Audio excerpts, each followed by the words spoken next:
Bonjour à tous, ici Margot Morin. Bienvenue sur ma chaîne dédiée à tout ce qui touche à la maison, déco, organisation, astuces pratiques. Si vous aimez créer un espace qui vous ressemble et découvrir des conseils pour embellir votre intérieur, n'oubliez pas de vous abonner. Aujourd'hui, on va explorer ensemble un nouveau sujet pour transformer votre chez vous. Prêt? C'est parti! Bonjour à tous. Dans cette vidéo, je vais vous parler de deux matériaux de construction très intéressants, la brique monomure et le béton cellulaire.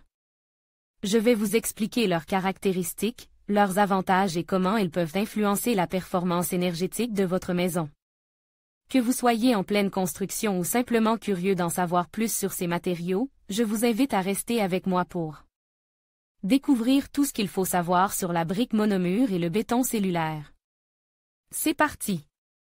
Si les matériaux naturels, bois, terre cuite, se revendiquent, à juste titre, éco-constructifs, ils ne sont pas les seuls. La brique monomure et le béton cellulaire gagnent du terrain, tout comme le bois sous forme d'ossature.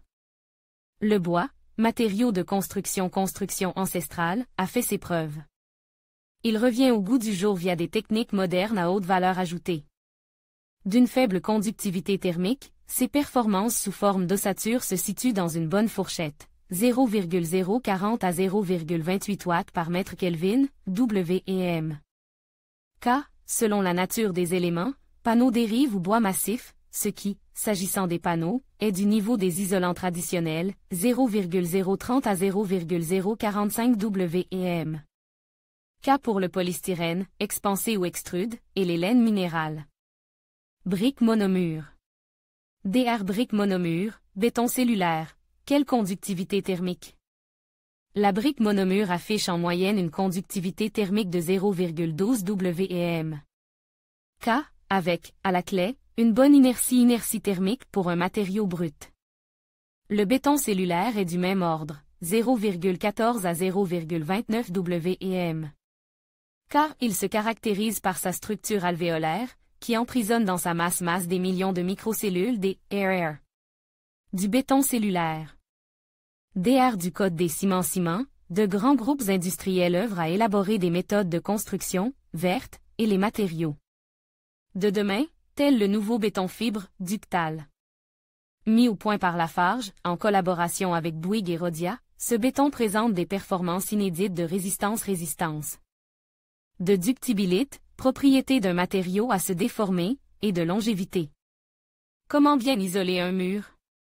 DR les ossatures modernes sont souvent de type composite afin, à épaisseur de mur équivalente, d'offrir des performances thermiques supérieures aux maçonneries classiques. Une ossature bois avec un complément d'isolation par l'intérieur au moyen de panneaux haute densité. DR brique monomure, une brique super isolante. Très différente de la brique creuse classique, la brique monomure possède une structure alvéolaire verticale qui accroît sa résistance mécanique et son pouvoir isolant. Ce sont précisément ces alvéoles qui, remplis d'air inerte, contribuent à l'isolation du bâtiment. La brique monomure. DR la performance thermique d'une maçonnerie en brique monomure correspond sensiblement à celle d'un mur ordinaire double de 10 cm des isolants. C'est suffisant pour une construction conventionnelle mais, dans une logique des énergie positive, un doublage isolant reste indispensable. Source, BioBrick, Bouillé-Leroux.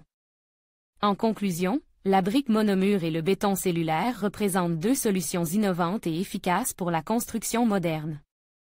Chacune de ces options offre des avantages distincts en termes d'isolation thermique, de durabilité et de facilité de mise en œuvre. En choisissant l'un ou l'autre, il est essentiel de considérer les besoins spécifiques de votre projet ainsi que les caractéristiques de votre environnement. Que vous optiez pour la brique monomure ou le béton cellulaire, vous faites un pas vers une construction plus responsable et performante. Merci de nous avoir suivis, et à bientôt pour de nouvelles explorations dans le monde de la construction.